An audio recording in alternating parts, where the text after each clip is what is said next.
Hey, it's Tiffany. If you've been listening to the show for a while, you know I'm feeling this pull away from social media and towards real connection. And that's exactly why I started my newsletter. It's a place for us to connect authentically without having to jump through algorithms. I usually share a little bit about what's going on in my life, my family, practical tips for 2 career homes, and just generally things that are inspiring me. I'd love for you to join me so we can create this little online space and we can lean into all of the ands in our lives together. You can sign up at the link in our show notes. Enjoy this episode. I'm a small town kid born with a big city spirit. I choose to play a lot of awesome roles in life: mom, wife, entrepreneur, CEO, board member, investor, and mentor. 17 years ago, I founded a marketing consultancy, and ever since, my husband JR and I have been building our careers and our family on the exact same timeline. Yep. That means 4 kids, 3 businesses, 2 careers, all building towards one life we love. When I discovered I could purposefully embrace all of these ands in my life, it unlocked my world. And I want that for you too. I'm Tiffany Sauter, and this is Scared Confident. Michelle Gams. Oh my word, what an incredible interview we had. So Michelle is a parent coach, a psychotherapist. She has a degree from Notre Dame and has spent 20 years coaching parents. She's a parent coach. I was like, what does that even mean? And she wrote a book called Stay Away from Option D. And it gives permission for parents to not have to be perfect, but bringing peace into your home. And so I heard about Michelle from some business colleagues that had used her to help them through some parenting challenges. And from some people I really respect, just you've got to talk to Michelle. And I was like, okay, let's see how this goes. And I'm telling you, this is one of the most powerful conversations I've had. It was such a pattern interrupt for my thinking. I kind of think I'm actually a pretty good mom. I don't know. I generally start from a place of confidence in anything in my life. But Michelle just had some frameworks that have been so helpful for me. In particular, we talked about the difference between a punishment and a consequence, like punishing your kid versus giving them a consequence. And I do this. I am not afraid of making sure that there is some discipline in our home. I'm very comfortable with that. I'm very comfortable with that idea. But she talked about how a consequence it's reasonable, it's related to what happened, and it's respectful to the kid. And especially with Quincy, I am just in a phase. She's 3. She's so frustrating because she is so independently minded, which I know she gets from me, but it's very annoying to me because I want her to be obedient. So as I've tried to put this framework on how I'm parenting Quincy in particular, of how do I create a consequence for her instead of just punishing her with timeout or punishing her with time away, whatever, or a spanking, dare I say, sometimes. Just how do I turn that into a related consequence? And it has been such a powerful framework. So this conversation with Michelle, one of my top 3 for sure in the almost 3 years of doing this podcast. And I know you're going to get something valuable out of it as you're thinking about parenting your teenagers, parenting your littles. It's a crazy game, just figuring out how to be a parent. So anyway, please listen to this conversation, Michelle. It was incredible. Okay, so we're just pre-chatting here, and Michelle says, I'm low maintenance. I don't even do mulch. And I'm like, tell me more.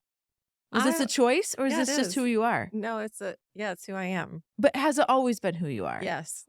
It always has. I have always lived this book, which is the good enough. This is good enough.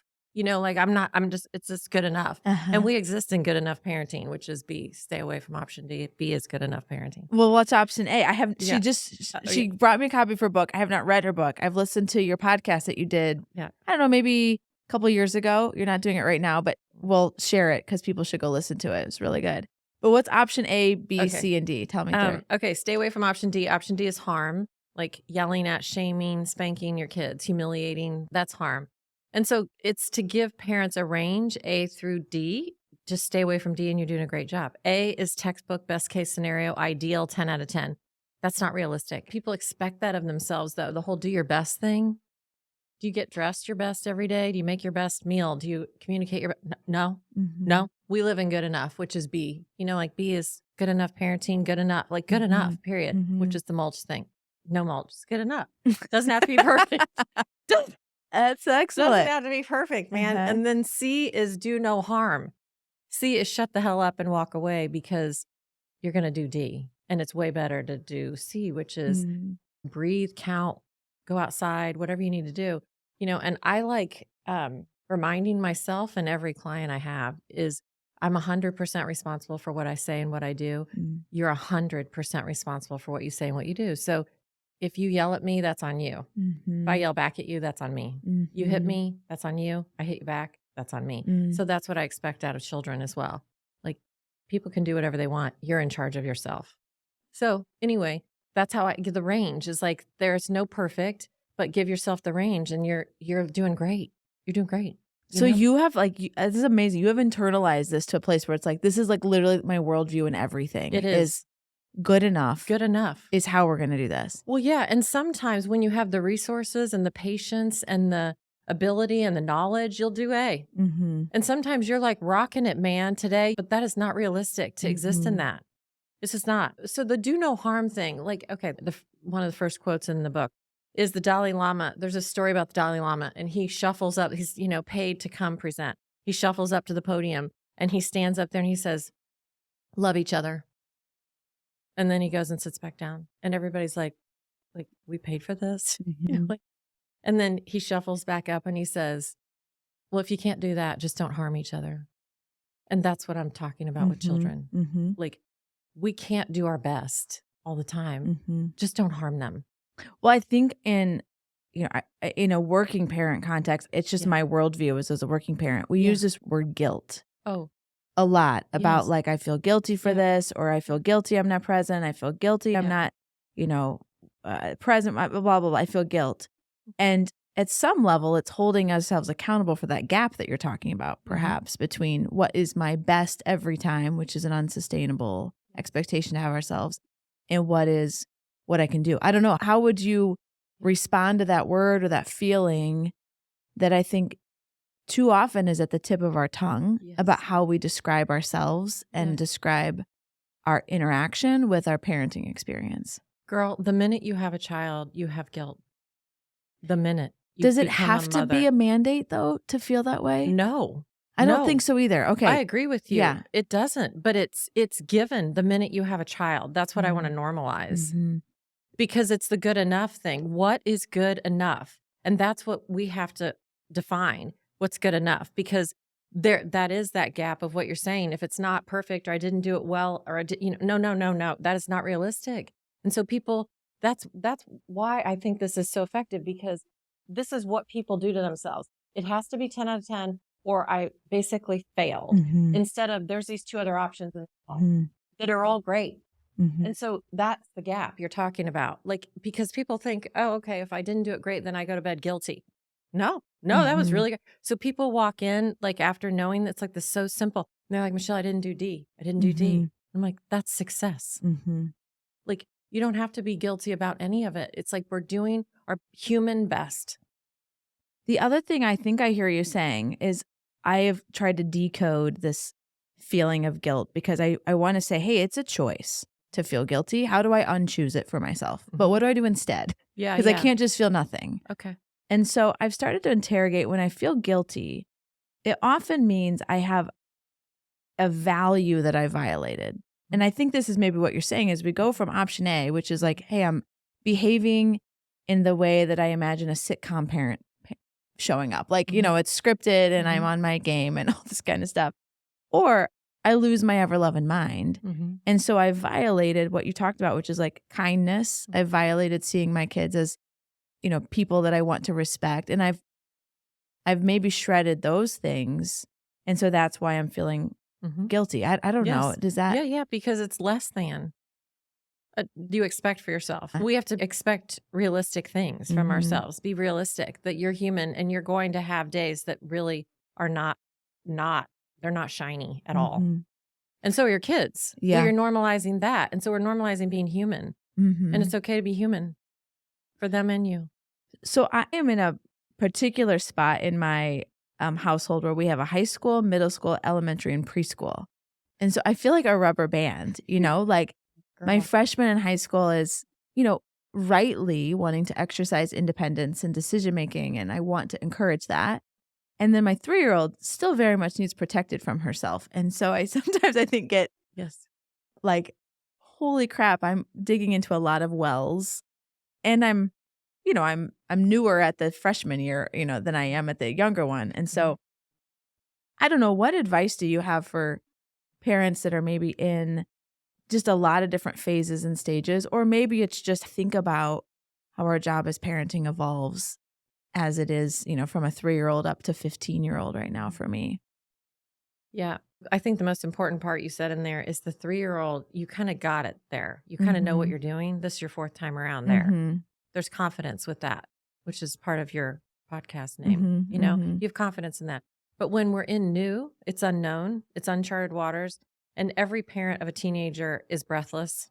Let me just tell you, they all are. Everybody's breathless, including Mhm. myself. But the reason we're breathless is because of a normal human need that they're doing, which is experimenting and exploring. Your 3-year-old experiments and explores and gets in mud and puddles and picks up sticks and cigarette butts and Mhm. whatever she's doing. Mhm. But the experimentation, the exploration for your freshman, life altering. Mhm. Sex, drinking, alcohol, driving, boys, all of it. And it's normal to experiment and explore. And so all parents are breathless. So you have a range of skills that you're expected to utilize on the daily, which is kind of a big range, girl. Mhm.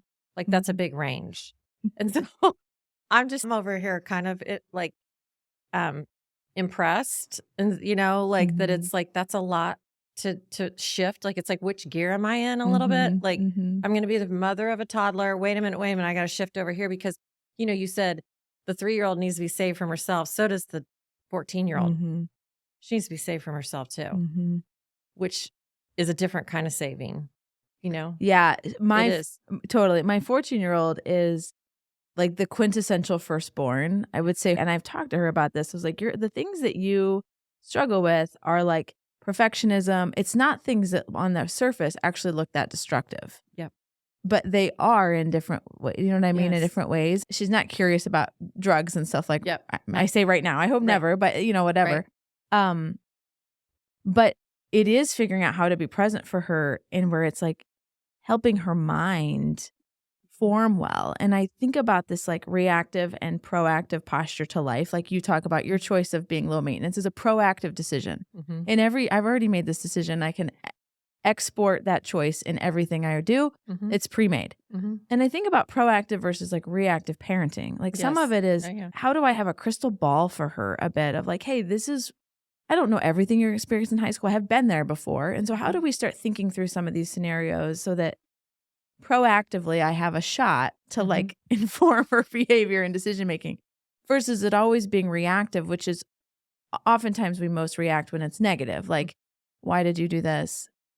Help me understand. Like, did you not see any other options? And so it feels more Mhm. like she's in trouble or shamey versus like, even celebrating what she did right. So is there any such thing as like proactive parenting or as a therapist, how do you frame that? How do we think about that? I feel like it's a theme I'm seeing, Mm-hmm. but I don't totally know how to wrap my head well around it. Yeah. Okay, girl, you're asking great questions. You are. So, um, I have so many things to talk Go. about. Yeah. Just, Just go. just even over the things you said Yeah. before, like with the guilt too. So, the guilt part too, I just want to address that. I want to tell all parents it's with your kids, it's about quality over quantity, especially working parents. And I know that's Mhm. your focus. Let go of the guilt. It's being present in a quality way. It's not about a quantity way. There are people who stay at home with their children who have less quality time than people who work outside of the home. Mhm. So I just wanted to say that too. Quality And over you see that quantity. play out in your Absolutely. patients and the people you Yeah, work with. yeah, yeah.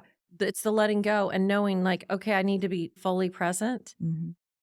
for the 2 minutes, 5 minutes, 10 minutes, 20 minutes, 30 minutes, whatever it is with this Mhm. child or person, is more important than the quantity of time I'm spending. 'Kay. Okay. So I just want, that's the I guilt. wanna I wanna claim that as a truth. Please. No, it's Mhm. real. Mhm. It's real. I Kids, will claim that as truth. good Mhm. girl. Mhm. Yeah. Yeah. Because as your kid, I want Mhm. to share this thing with you, your 14-year-old or 3-year-old, and to know that you're fully present and that Mhm. you hear me and we get this, and then I'm off. I don't need Mhm. you anymore. I'm good. I heard something recently that said you cannot experience love without attention, but you can never tell someone you love them and show them attention and they will feel love, which is what you're saying. Yeah. And it was convicting because we can say we're present, No, we're not. but our physical body is, our That's mind is not, our attention is not. absolutely. Mhm. Yeah, attention equals love in regards to your children. That's why they're Mhm. trying to get it when you're on the phone or talking to your partner or in even getting out of bed. Is all those times Mhm. are inappropriate attention. They're trying to get attention, which equals love to them. And so, yes, I agree Mhm. with you. 'Kay. Attention equals love. So is a Yes. kid who has full attention and filled with love not begging for your time? Hmm. Really? Yeah. Oh, no. Less willing. They're Okay. less willing to do that. Uh-huh. I liken it to, if you think, Tiffany, about like each of your 4 girls has like an invisible love cup, and they're Mhm. looking around to like, who's going to put something in here. And some of them may sip on what's in there for a long time. And some it's Mhm. like the big gulp and I'm back. Yeah. Yeah, I think I got a Okay. couple big gulps. Yeah. Yeah. So that Yeah. this, Uh-huh. you know, Yep. but Yep. there just needs to be something in there, Helpful. put in Mhm. there. That's all. Mhm. Okay. So back to your teenager, and I can be a fire hose about teenage 101. I Yeah. mean, I Do literally it. give talks Yeah. on teenagers. So, but the first piece about her is she's a firstborn, and firstborns tend to be perfectionistic, high achieving, highly responsible, need to be right, perfect, and superior. Mhm. Okay. So with our firstborns, we want to give them permission to fail, make mistakes. You're loved. You are loved, honey. Like, yeah, way to go on that. You know, like my daughter in 8th grade, she failed this quiz and she came home with this quiz her first week of 8th grade. And I gave her a high five. I'm like, way to go. You got that out early, you know, whatever. She goes, Mom, you're the only parent that would say that. And I go, well, you know, like I said, clearly you feel bad about it. You want to go talk to him? She didn't do the back of it. She didn't know there was a back. And I was like, okay, whatever. But it was like she already feels bad enough herself Uh-huh. because she's a firstborn. Like she puts Mhm. that pressure on herself, and then sometimes it's overtly put there by parents. Mhm. Either it's covertly felt or overtly. You know, like you've got these Mhm. other sisters, you got to get it right. You know, and it's like Mhm. they don't deserve that pressure. Whenever a client is talking to me and they are a firstborn or their child is a firstborn that we're discussing, I literally have an asterisk in my head about them because it's the Well, hardest my role. husband and I are both firstborns. Oh, that's hard. I know. I was like, "Do you put 2 asterisks for Right. that?" I No, do. it's intense. Oh, it is. No, it is. Yeah, it's No, that intense. is. So it's like what we're talking about is you guys and Yeah. giving you permission to like not have to do A all the time. Yeah, because I will Seriously. tell her, "Honey, you've got to just chill out," but she never sees us model that, if I'm honest with myself. Yeah, yeah, yeah. Yeah. We are so excellence oriented in our Right. own behavior and our drive and Right. yeah. Which is lovely. And what we're trying to do, Which is lovely, she says to me. I mean, in a dosage, we're talking Yeah. about dosage, you Yeah. know, it is Uh-huh. lovely. Uh-huh. And we need to normalize mistakes. Uh-huh. And it's best for you to do that, you know, Mhm. to even Oh, say so normalize good. mistakes. Like, you know, I messed up and this is what I'm doing to repair it. Like Mhm. repairs is a term that I want all families to have. I just have to I repair that. I messed this up. I was late, so I did this. Or, you know, like I hit my brother, so now I gave him one of my favorite toys or got his blankie or whatever, you know, Mhm. because I messed up. And we're normalizing messing up and making mistakes. I mean, this 3-year-old doesn't need that permission. She's probably got it in spades. That Mhm. it's like more risk taking, more Mhm. ability to like it doesn't matter. But the firstborn is like Mhm. uptight, more rigid Mhm. usually. And if they didn't take that role, the second one did. Usually Mhm. in a family. I'm second, but I have all the firstborn traits because my sister was always in trouble. Okay, yeah. So it's not Mhm. always the biological. But anyway, so your firstborn girl, I had that as well. And I was literally telling her, you need to get kissed before you leave high school. And you do need to go to the party. Mhm. Like Like we need to uh-huh. loosen up. And the Uh-huh. reason is she needs to do those things while she's in my house before she goes off to live elsewhere and then begin the experimentation and exploration. No, I need that to happen while you're here. Mhm. So you have these experiences Mhm. because you're going to have them. It's just Mhm. when. So while that can be like, you know, parents think, oh, it's ideal. This kid doesn't cause me any problems. I'm like, we need to loosen them up, people, because they need to give permission that they think they're only loved if they do everything right. That's the bottom Totally, line. and I want her actually to have discernment in discomfort, Mm-hmm. which is not that she never puts herself in situations where she could fail or be wrong Yeah. or be taken off guard or be surprised, like any of those kinds of things. And I'm a firstborn, but a risk taker by nature. And I'm like, I need you to have discernment and uncertainty. All of us can make good choices in perfect conditions. That is not a test. You're a That is smart woman. a contrived reality. And so how do I, get her to make good choices when things went way different than she expected? And I don't have that confidence yet just because I think she'd more freeze. Mhm. Yeah. It's a normal trait of firstborns. And Mhm. even giving her all this information would help her know herself. Oh, yeah, I've talked to her about that. Good. Mhm. Good. Yeah, yeah. So we need to help you loosen up. We need to help you give yourself permission. We need to help you like make mistakes, that normalize that, and Mhm. know that we love I you. haven't said that, but I do need to say Yeah. that, yeah. Oh, one of my favorite lines. This, I mean, for children to hear. There is no mistake greater than my love for you. If you wonder, watch court TV and the most heinous defendant is sitting there, and who's sitting behind them? Yeah, their mom. That's right. There is no, they don't Mhm. believe that though, Tiffany. They believe you only love me if I do everything right, if I don't disappoint you. They need to know it over and over and over. There's no mistake that you can make that's greater than my love for you. I'm going to love you. All teenagers, by the way, are going to do their own amount of stupid things. Okay? All of them. It's a matter of dose. Mhm. It's how much they're going to do. And when my son did his most stupid thing at 17, that's when he found out how deeply he was loved by me. Mm. How did you show up in a way that demonstrated that, but also reflected the severity of what was happening? My response versus my reaction, because responses have thought, reactions have none. And I knew enough that I'm not going to react right now. I'm going to be very calm. And you're going to get in the car, and we're not going to talk about this tonight because I'm going to lose my right now. Mhm. And I knew that. And so, and he was calm, and it was allowing consequences to happen for him. Mhm. And me being able to tell him that I love him. And yeah, he's really got to face all the consequences of what he did, Mhm. you know? You let So the consequences be. Yeah. absolutely. Uh-huh. They're needed because that's the learning. Mhm. Rescuing our kids is a bad idea, y'all. Bad idea. It can be a reflex though under this guise of I want the best for my kids. Oh, I girl. I It's I grew up in a town of 1,200 people on a farm with you a did. dad who let me drive to Chicago when I was 16, Yeah. and he was like, "You know how to read, don't you?" Was his I'm like, "Dude, are you Really? sure I should do this?" He's like, "You can read." I was like, "Okay, I guess so. I'll be back." It was Uh-huh. like before cell phone. Yes, I grew up in a very high risk environment as it relates to like physically we were pushed. I drove like equipment when I was like young and all that kind of stuff. So this environment that I'm in now, which is a city and private schools and all this kind of madness. I say madness. It's Yeah. amazing. Yeah. But it's a different environment than I grew up in. Yeah. It's a very controlled environment. Yes, it is. But it's difficult not to have that be your kids' existence because there is safety in everything. I mean, I love that there's an officer that we walk by before we go into school, but even that, like the doors lock, Mhm. where they can go, how long they can stay out in the playground. They can't walk home alone. Like all these kinds of things. It's like very difficult not to create that environment. Yeah, we're instinctually wired, Tiffany, to protect our kids. It's instinctual in you, Mhm. mother bear. And we have to override that instinct in order to help our children grow. We Mm. must override it. I'll tell you benign, sort of innocent ways. It's like your kid is forgetting their homework, they're forgetting their lunch, they're forgetting their whatever at home. Mhm. You do not take that stuff to them. You allow them to fail. You allow them to feel that consequence of, I don't have it. Because if they miss that moment, Mhm.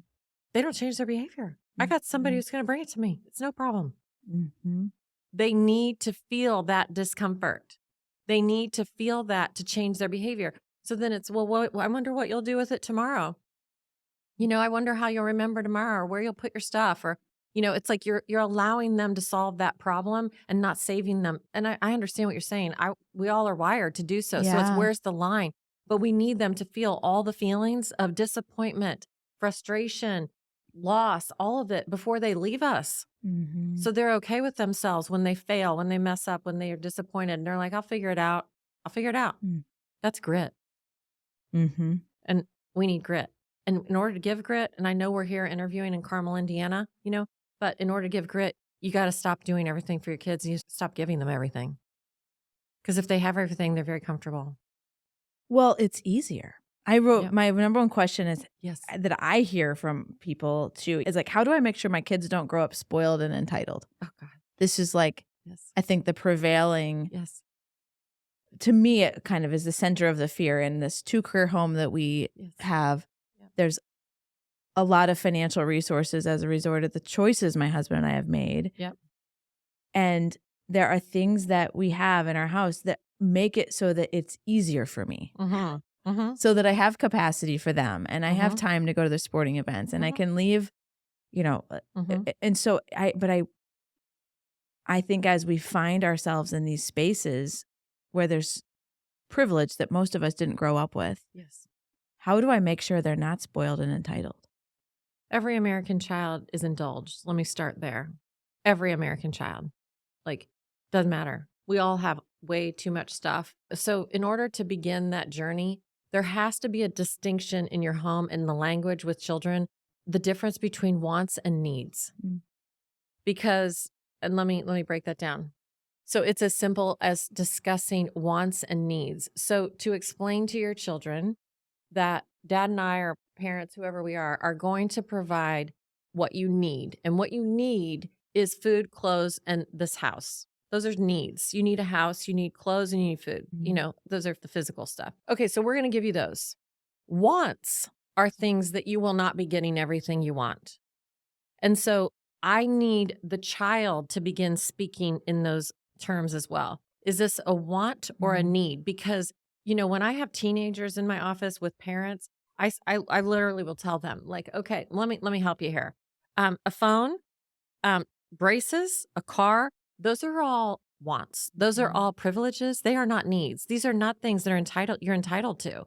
Your parents are required to do these things for you. Mhm. Those are not needs. They are wants. Starbucks, all this stuff. It's like they don't have a clue though, because if Mhm. they grow up thinking, no, I need this. Mhm. I need this. Look, everybody has, I need this.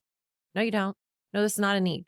And when they can begin to make that discernment themselves, then they begin to have different gratitude and they begin to make different decisions. So it's like kids need allowances and not for doing anything. They need allowances to learn money management Mhm. because then they learn to budget. The easiest money to spend is the government's money. Second easiest is your parents' money. And then yours, you make Mhm. completely different decisions when Mhm. it's yours. So you give them a budget and then it's completely different sense of value for them, what they're willing to spend their money on versus your money. I did that this last summer because I was feeling like a $35 vending machine for Yes. everything. And they Yes. weren't like on the face value unreasonable, but it was like, Yep. am I picking which friends you're going to get birthday gifts for? Like, Yes. I say yes to one and no to another. Like, that feels inconsistent. I Yes. can't do that. But like, we have like Yep. 84 friends we're Yes. buying birthday presents for. This is Yes. insanity. Yes. I don't even want you to get 85 presents at your birthday. Yeah, Like, you good know what I girl. mean? Like, this is Yeah. insane. Yeah. And so I did that. I set up Greenlight, which has been awesome. And Okay. so all that stuff is in the girls' and they manage it so much differently. It's amazing. Okay. Do you know I Greenlight? don't know Greenlight. I've heard of it. It's they have both a debit card that if they're over 14 can be connected to their Apple Pay. Okay. And then there's an app that they have that I can send money directly to it from my bank account. Cool. And they can have savings goals, they can have like giving, like tithe, and then spending. And I can allocate the money into those buckets if I want to, like to Mhm. say, hey, this has to go to spend and you can't move it. But I get notified every time there's a transaction. I can put jobs in there and assign a value to them, and then they can check it off, and then I get notified. And then if the job is done well, then I can pay them Mhm. for it. I can set up Mhm. a recurring allowance. Mhm. Mhm. But it's That's awesome. cool. I really, really like Okay. it. So I may be a different approach than Greenlight in this one way is that I'm not supportive of children getting paid for jobs. And the reason Mm, is it creates a what's in it for me mentality instead of, no, you live here and you're part of this team and we all contribute to that. They need allowances to learn the skill of money management. It's a life mhm, skill. They need to know what it feels like to have it, save it, spend it, blow it on plastic fantastics, and the achievement of a goal. mhm, That's a life skill, the wants and needs kind of mhm. thing. So my jobs are not like unload the dishwasher. Okay. It's like, hey, my closet needs dusted. that's not your space. I see. I Okay. would pay my cleaner to do it. Got it. Does that make sense? yeah, Like, yeah. if you would Totally. like to do it because you want more money, Good. then you have an optional. Okay, good. Or like, but like if they're gonna clean my car, if they're gonna unload the dishwasher, that is, Mhm. and I don't want to manage a chore chart. Mm-mm. Like, Mm-mm. we're a team. Mhm. If you have a lot of tests this week, I'm not gonna be up your butt. Mhm. If practice got canceled, you can help me. I want Good. that to be flexible flow. Good. That's great. Do you think of that discernment differently? Like, hey, these are not your space. These are not your job. Yes. Yeah, I'd give my neighbors money to pay my kids to pick up their sticks. So I You want give your neighbors Mhm. money to pay Mhm. your kids. Yeah. Oh, you are awesome. Yeah, because I'm like, I don't want money coming from me about that. That's Like, I'm going to give amazing. you an Yeah. allowance. I'm going to give you an allowance because I want you to learn money management. When did you start for your kids? At age 5, that's when you can start because they understand money has power at age 5. Before that, it's just pretty paper. But They at don't- 5, I 5. think that's younger than most people would guess. Yeah, no, they know it has power at 5. Oh. And it becomes transactional. And it's the first step for them is, do I have enough for this thing? Like, that's all they're trying to do at age 5. It's just transactional. And then beyond that I was trying to teach, is it a good value for you or not? Not just, do you have enough? Is it a good value for you or not? That's discernment. When it's their choice and their money, which I don't influence. It was You just asked not the candy. question. Just Yeah. not candy. Otherwise, it's all yours. That was your one rule. Yeah. You can't buy candy. No, we're not doing that. That's not. But otherwise, because you can think it's a bad idea. It's not my. Totally. Yeah. And feeling broke is actually important. Yes, it is. We need them to feel all of those things. Oh my word, I'm so inspired.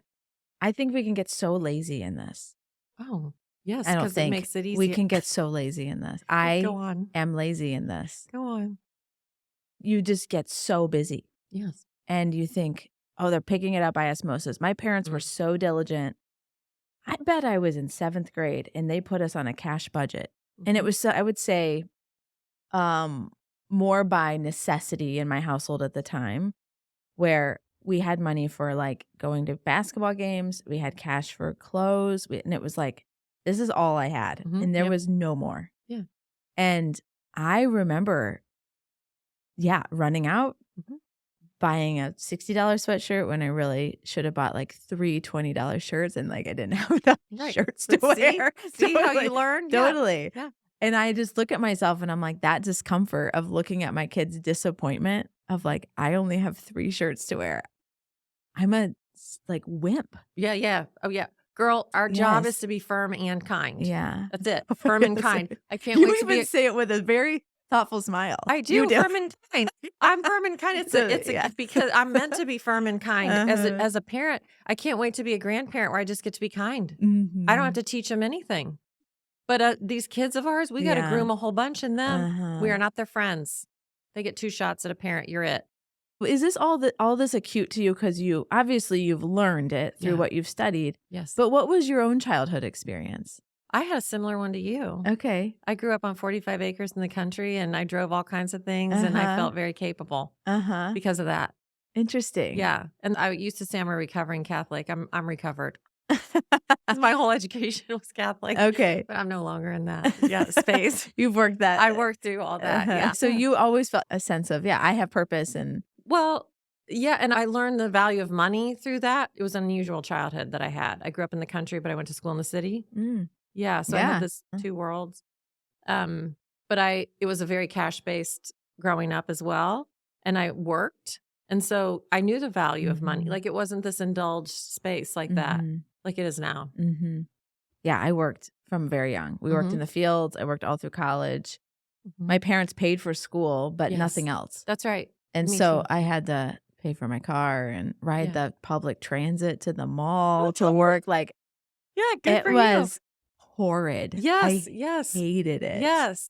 Yes. But you were ambitious and you had grit and you were willing, which is great.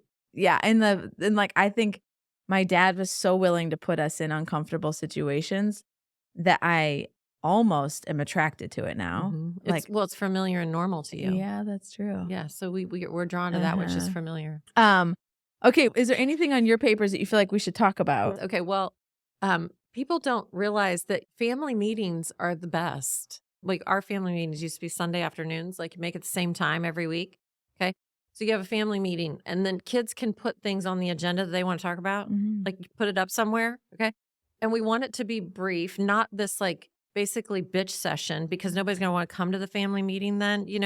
So it starts out simple. It can be just like the schedule for the week. Here's what's happening, with mom, with dad, with schedules, anything, what's happening. Here's your allowance for the week. And then we play a game or we do something like light. Like you want to make it light, okay, initially. And because then once it's built in, oh, we all come to the family meeting, we all do the then you can make it deeper. Well, I remember my 7 when he's like, "Mom, I want to get a lizard and I'm going to put it on the family meeting." I'm like, "Okay." That's amazing. And I'm like, "That wasn't going to happen, but we're going to talk about that lizard." That's incredible. And then, later there could be you know, like grandma's sick, at the family meeting, but we're not doing that. Like, how it's like the family gets together, we all sit down and it's like bad news, but a family meeting becomes normalized and then you Yeah. can have deep things or light things, but we can't just make it all heavy in a bitch session. So, and we want to start it out like with an encouragement feast. An encouragement feast is the short version. In year 6 would look like you saying one thing you like about the 3-year-old who's next to you. The 3-year-old says one thing she likes or loves about herself. The 3-year-old says one thing she likes about the dad next to her. The dad says one thing he likes or loves about himself. It keeps going around. That's the short version. The long version is you do each person, like we all do you. Okay. We all do the 3-year-old. We all do dad. That's the longer version. Anyway, encouragement feast is a beautiful way to see and hear them say positive things about each other and themselves. It's so cool. That And is really cool. It is. And so start with a positive thing like that. And then, they'll roll their eyes, but eventually it becomes normalized and then they actually like it. Yeah. Yeah. I want to start this in 2024. Yeah. So ours are so logistical. Yeah, right. Which is part of our existence. And everybody, I don't know, a couple of years ago, I observed, the kids are also a customer of our plans. And I think we can skip that step. Does that make sense? Like, they want to know if dad's traveling. That's right. They want, and I'm like, why do you care as long as somebody's picking you up from? No. And I started to realize they care. They are a customer of our plans. That's right. I like how you said that. And I don't know. I think that even you saying at 5 they understand the value of money. We just underestimate them. Oh, they're little people. They're not lesser people. They're just littler. They're the same. And they're quite reasonable. One of the things I tell parents, I'm like, please finish your sentences to your children so that it makes it reasonable. Not just like, make your bed. It's like, no, make your bed so that when you get in it tonight, it's like clean for you. Flush the toilet so it's like clean water for the next person. Like finish your sentence, not just do this thing. Because they're like, oh, that makes sense then. They are new on the planet. They do not understand. Oh my word, it's so obvious when you say it. No, they don't know these things. Just finish the sentence. They are new on the planet. Oh my word. Oh my word. I'm never going to be able to see a little person again the same way. You are new on the planet. Well, they are. And then they understand. They're like, oh, okay. Yeah, okay. that makes sense. Instead of don't just do this thing. I mean, they resist because nobody wants to be told what to do, including little people. We tell, we don't teach. Yeah, that's right. And that's the part that feels like we're just ordering them around. Yeah, I say that to my little ones. Well, they'll be like, bossing. I'm like, who talks to you that way? Like, I don't speak to you that way. We have I think this can sometimes not always be positive, but just like a low conflict household. Like, we're just not yellers and how beautiful. It's not like crazy. And calm and peaceful. It is very calm and peaceful. What a gift to your children. Thank you. Really? Thanks. Well, I want them to feel, heard and seen. And I have worked really hard. And this is part of the system I've built in our lives where I'm not just administering our lives, which I was in that season where I was just doing laundry and going to work and unloading the dishwasher and all the stuff. And I realized like I have to have help if I'm going to be the mom I want to be and create the household like the way I want to feel when they're all home. Because I was just administering and I was not a mom. And so anyways. Good girl. Yeah. Yeah. I call the executing is required. Like, it's like you're just executing is required. And what you're talking about is the primary role. Nobody else can be their mom, but other people could do their laundry or empty the dishwasher. But I think people have a lot of head trash, and I'm really open about the support that we have inside of our home. They have a lot of head trash that having those things done, there's somebody who does our laundry. Mhm. And when she doesn't come, I send it out through a service called Poplin. And most of the time I send my kids out. But so unless they need something that's not like faster than what the system like puts it back in their drawer, they don't do their own laundry. And I will say to women who are like, I'm afraid of this promotion. I'm afraid of this new opportunity. I'm afraid I don't have the time to step into this opportunity. I say, well, what would you give up to say yes to that? And we oftentimes go to them a really valuable thing to us. Like, I don't want to give up time with my kids. I don't want to give up, going to their sporting events. I don't want to give up date night. It's like, well, don't give up stuff you like. Give up stuff you don't like. What about unloading your dishwasher? What about your laundry? What about cleaning your toilet? Would you trade that for, an opportunity to continue to grow and develop and see new parts of the world and explore new parts of yourself? And then they oftentimes go to, I didn't grow up that way, and so I feel guilty having it, or I don't want my kids to grow up spoiled with having somebody do that for them. And I want to say, like, I think you're trading time and intimacy with them for administering their lives. But how do you as a therapist think about that? I'm just thinking about it as from my experience. My connectedness with my kids is so much better when I don't have this long list of crap in my head that I need to do every Friday and every evening and every Saturday and every Sunday afternoon. So how do you speak to that?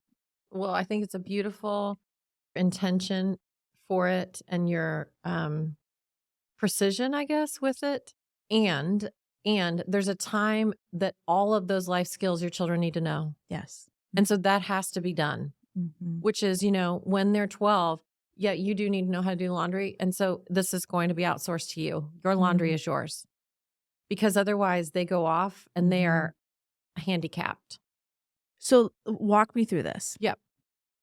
Here is why I don't want to do that. Okay. Yeah. Let me just export my reasoning. Go.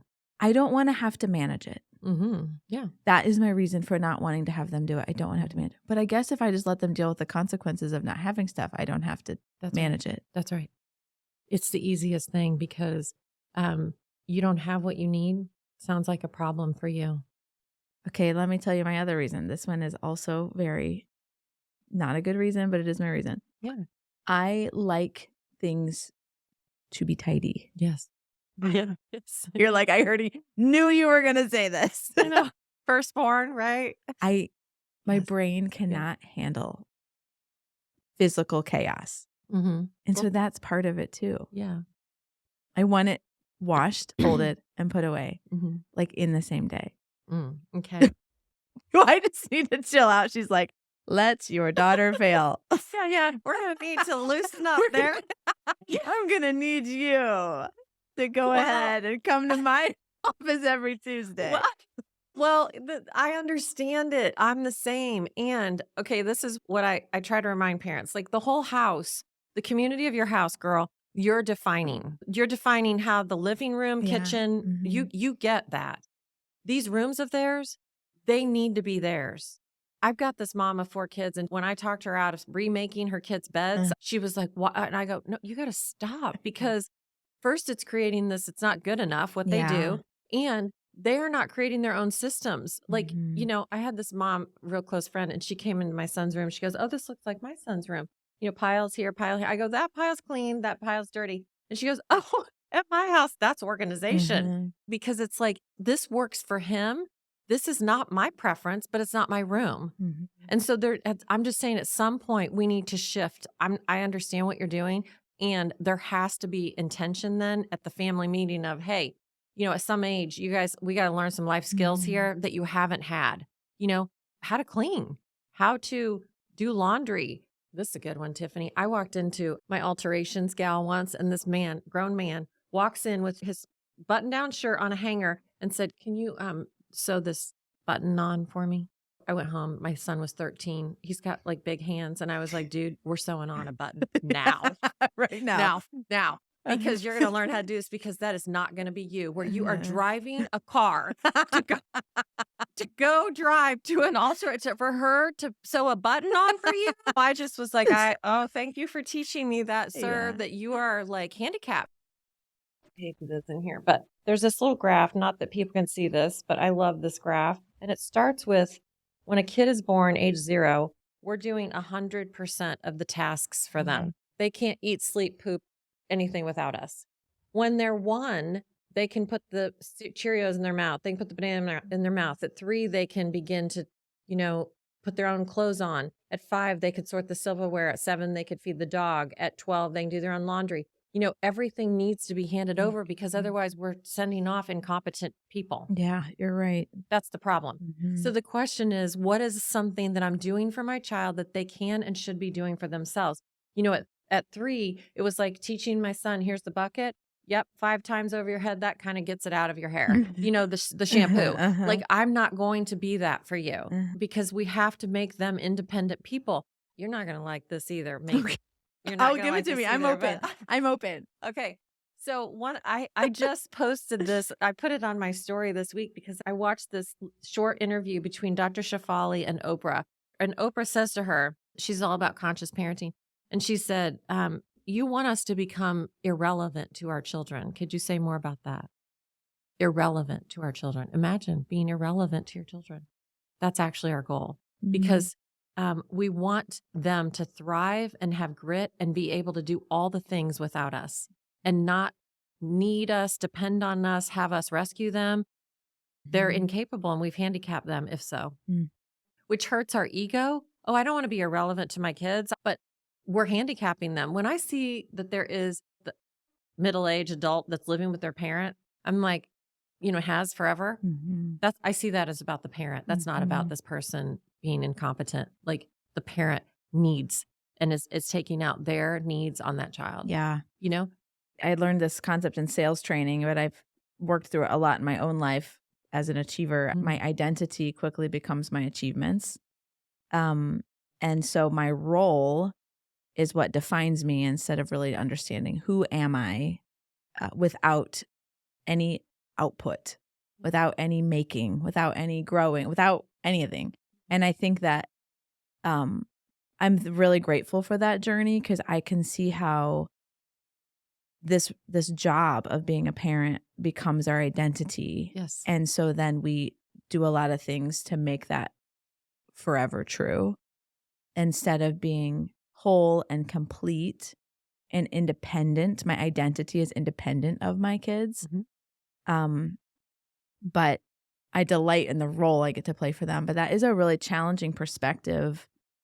I mean, Aubrey's going to be 15 this year. I have 3 years to make myself irrelevant to her in the sense of her discernment. And, you still call your parents for, of course. How do I hang this? Oh, absolutely. How do I use a drill? Like, how do I do stuff I've never had to do before? But, yep. That's a really challenging paradigm. It is. But it's working ourselves out of a job. The minute they come out of us, we are letting go. And it's a constant letting go. And we must. Otherwise, we are handicapping them. Yeah. I'm really challenged in this conversation. I think that this is my first experience with this like high school marker. And all of a sudden you kind of be like, oh, time is like really finite. You've got 4 years. Each one that goes by is 25% of the time. Like, woo, like time is fast. It's fast. It's fast. High school's fast. And I'm challenged to see my younger kids as more capable because 4 years is a very short amount of time. It's almost like I just feel really challenged in that right now. With teenagers, we're demoted and peers are promoted. So there's an enormous talk more about that because I heard you talk about that on one of your episodes. Oh, girl. Yeah, teenagers. Okay, so first, I mean, I know she's an oldest and she's, trying to do all the right things, but I'm going to predict that your other 3 are going to be a little different teenagers. Yeah. That'll be more normal, not as easy. Yes. Which I know that, my son was like that. He's second. She was, quote, easy as a teen. That doesn't mean healthy. Like she's just, fearful is all she was. She's fearful. And he's less fearful and he's doing more of the normal stuff. And so it's harder to parent. But I didn't blame him for that. I'm like, no, he's normal. She wasn't normal. So I'm just saying what we're talking about normal. I'm not judging your kids. Totally, yeah. So just to say, first of all teenagers are impaired. They're all impaired. So if you view them as impaired, that's super helpful. It's Mm. really helpful when I would just go, right, they're impaired. Don't say that to them, of course, Mhm. but view them as impaired. And the reason they are is because they look in these adult bodies, but they don't have adult brains. Boys 25, girls 21. And so the frontal lobe, which is where the parenting of yourself happens, Mm. the decision making, the thinking through consequences, that's not hooked online fully. Mm. And so they don't have that. Mm. You know, one of the dumbest questions we ask children, the very dumbest, Why did you do that? why? Uh-huh. Why of anything? First of all, don't ask any of the kids. Ask what happened, where, with whom, any of that. They Mhm. can answer. Why, they don't know. And, you know, when my son did another stupid thing and I said to him, Charlie, what were you thinking? And he goes, I wasn't. And I said, I appreciate your honesty, you know, Yeah. because they don't know why they're doing Uh-huh. anything, Uh-huh. you know, so they're all impaired. So Uh-huh. view them as impaired, first of all, and that helps soften your view of what is wrong. Because I mean, it's a nice trajectory, Tiffany, like 9, 11, like it's all linear uphill. Mhm. And then it starts to dip down. And then it's like, "Oh, you're like 14, but you're behaving like a 9-year-old. Oh, okay. Now you're 14 and you're behaving like you're 21. Like Mhm. it's Mhm. this It's very bizarre, yeah. Uh-huh. that's what goes down. Uh-huh. And it's a roller coaster that you're on of Uh-huh. hormones and emotions. It's kind of head spinning, and it's head spinning Mhm. for them. And we need to like stay connected to that because it's a Mhm. ride. It's a ride. Mhm. And the best way to approach teenagers is becoming what's called a dispassionate cop. We're not dispassionate. We are very impassioned Uh-huh. to our teenagers who do stupid things. We're very impassioned Mhm. with the lectures, the guilting, the shaming, all of that, you know, Mhm. which is ineffective. It's all Dramatic stories, I find, yeah. It's Uh-huh. ineffective, all of Mhm. it. So, you know, if you come at me with how disrespectful I am, you know, you do these things for me, guilt, then I'm going to argue with any point in there of, well, no, I do help, and I am, I Mhm. did. We're going to argue with all of that, Mhm. with the error of your argument, you know, because Totally. I'm gonna tear that Mhm. apart. Versus dispassionate cop is you come at me very calmly, which is not, I understand, not how any of us feel as parents, but you can be impassioned behind closed doors with your partner, cry, scream in Mhm. the car, do whatever you need to do. It's real. Don't do it to these teenagers Mm. because it's ineffective and they don't want to hear it. So dispassionate cop is calm delivery, very calm, neutral tone. So because you Gonna need to didn't come, practice that. oh seriously, no, it is, Yeah, uh-huh. it is. Just because you chose to come home late, you know, and you violated your curfew tonight, you won't be going anywhere next weekend. Calm delivery. And the cop part is that it's consequences. And in Mhm. order for it to be a consequence versus a punishment, they're very different. Punishments make them, Oh, oh, very interesting. different. Punishments are ineffective and they pretty much make them hate you. Mhm. Punishments are usually arbitrarily assigned, random, and they don't fit the offense at all. And so they're like over here, shocked and offended and angry at you for making this negative thing happen that like doesn't teach them anything. Mm. I just hate you. I hate you pretty much now. Mhm. And you can remember this if you were punished. I remember it like how it was like, get a grip. Like, get a Mhm. grip, people. And I'm not learning anything. I'm just learning how to go underground and do it more behind your back because Mhm. I don't want that again. You know? Mhm. Mhm. So a consequence is 4 R's. It's reasonable. Not next weekend. You won't be going out next weekend. That's reasonable. Mm. It's related to the crime, their offense. It's related to coming home and going out. It's not, you won't have your phone or you're not going to your volleyball tournament. I'm not taking you to shopping. Those are not related. Mm. So I hate you. Mhm. Okay. Reasonable, related. It's teaching them responsibility, which is the whole point of this. Punishments teach them nothing except hate you. And it's respectful. It's not, I'm going to shame you and I'm going to put you in the corner and you're not going to, you know, I'm going to tell all your friends and no, no, no.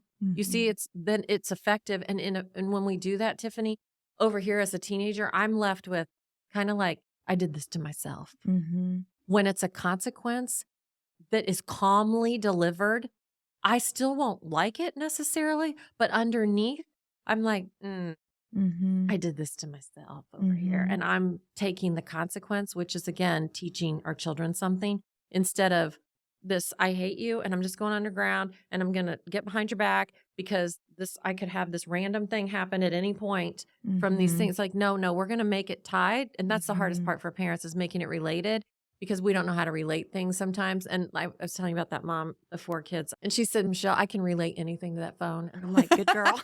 I can relate anything to that phone. And she Literally, does. it's the center of the She wheel. does. So it's like, Yeah. well, how that works Uh-huh. is well, because you can't speak respectfully to your sister right now, then I can't trust that you can speak respectfully on that phone. So you're Uh-huh. going to need to park that phone for the next day.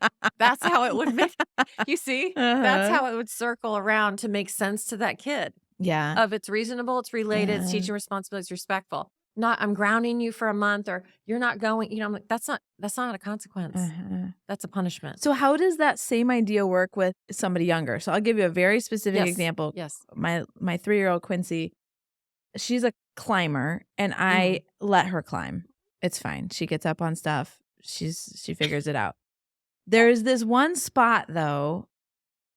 It's like an opening that opens up and you can look over and our stairs go down. Does Oh, that yeah. make sense? Yeah, yeah. So the A backside of it dangerous is two thing. Yeah. stories. Oh, yeah. Like it would That would be it would be bad. yeah, it would be. Um and I'm pretty relaxed. Mhm. But on this side where she's climbing up, it just looks like a windowsill. So this morning, which a couple times she's tried to climb up on this little ledge, and it's like 4 or 6 inches. It's not very big. So I'm like, if she gets up there, this is just not going to be great. Mhm. So I, I would say I punished her this morning. Mhm. I Mhm. said, honey, you cannot climb up on this. I told you you can climb anywhere in the house. You can climb on this little ledge. You can climb on the couch. You can climb on the island. You can climb whatever you want to do, but you cannot climb right here because it's dangerous. And I picked her up and I showed her over the edge Good girl. and said, do you see it will hurt you and you need to obey mommy. And then I put her in timeout, Mhm. which I would say is probably punishment. I don't know It is. It is if it's punishment. reasonable related response, but no, but You're afraid. I don't like watch her like a hawk. You know what I mean? Yeah. Well, how did she respond when you showed her the drop? Well, she was like, "Mommy, are you mad at me?" Mm. Because my tone had changed. I said, "Honey, I'm not mad at you. Mhm. Um, but you have to obey mommy, and we've talked Mhm. about this." So she knew that I was talking to her about something serious. Mhm. I don't know if she can comprehend the danger. I just don't Mhm. know if she can. Mhm. Oh, I think she can. Okay. The first thing is you did great with explaining the why, right? That was great. And I might even do some like experiential things with Like her, drop a which ball or yes, something. that Yeah. exactly. Uh-huh. Exactly. Like I need you to see how far down this goes. Mhm. What do you think would happen if that was you? Mhm. You know, so that she understands it. Like when my daughter, when they were like 2, instead of saying, stay away from the oven, it's hot, I literally took her hand, I shoved it in there, and I'm like, it's hot here. Mhm. Just so you understand. Like there's no, because when we forbid things, Tiffany, if I say, don't turn around and look at that black thing over there, that tripod, Mhm. don't do it. Mhm. Psychology 101, all the brain hears is, doesn't hear the don't, it hears, turn around and do that thing. Mhm. So anything that we forbid becomes very attractive. We don't need to forbid anything. That's shocking to parents because I'm like, no, really, you don't need to forbid anything. Like you want to say what I call potty words, feel free, say them all you want. Go to the bathroom, say them in the potty, say them Mhm. to the potty. I don't want to hear it. Yeah. Like it hurts my Say ears. it to the body. Oh, totally. Yeah. You done? If you're not done, don't come out, man. Yeah. Totally. Uh-huh. You want to bite something? Here's something to bite. You looks like you want to yell. You can go in the Yeah. here's where you can yell. You want to hit things? These are some things you can hit. You don't need to forbid. I could save Mhm. marketing a lot of money because it's like don't drink and drive. I'm like you just made that really attractive. Mhm. Really attractive. I let my kids use scissors, and I had taken scissors to a volleyball game for my 3-year-old. She's like, "What's next? Your Cutco knives?" And I was like, "Well, actually, I do let her cut cucumbers at home because she wants to do what I'm doing, and I Yes. feel like if I let them do it Yes. safely, That's right. that they will Absolutely. know how to do it." Yes, And girl. yeah. Yes. Mhm. Yes. But Don't, okay. don't forbid. But that's interesting. So I could tell Quincy, actually, you can't climb up in here, but you can throw balls over. That's right. That is a different Totally. way of Yes. this can be a place where you throw balls. Totally. Yeah. And I want you to go down those stairs, honey. And I want you to Mhm. it could be fun. You could count the stairs or something. Like, see how far down that is? That's pretty far. When you Mhm. go get that ball, it's really far. So that would be a long drop. Mhm. Like something that she does jump from, you could compare. You know Mhm. how it is when you jump from that to that? It's pretty high. Like, what do you think about that? Like, so that she begins to, again, new person on the planet. To her, it's just fun climbing. You're saving her from herself. I like the idea of redirecting and saying, you can't climb up there, but you can throw balls over there. Totally. Like, then it gives her something to do with that space because she's like a moth attracted to it. That's right. Yes. That's right. When it's forbidden, it's very attractive. We put a charge on something that makes it really attractive. So you can, what you can do here. And if you want to climb, girl, climb over here. And this is going to hurt you a lot. I feel this in my soul. She's just a defiant little thing. If Yes. I tell her that she can't, is like literally her obsession. That's right. And so That's I have to power. redirect her a lot. Yes, she Power. wants control That's and power. Yeah, it's a Yes. normal need of power.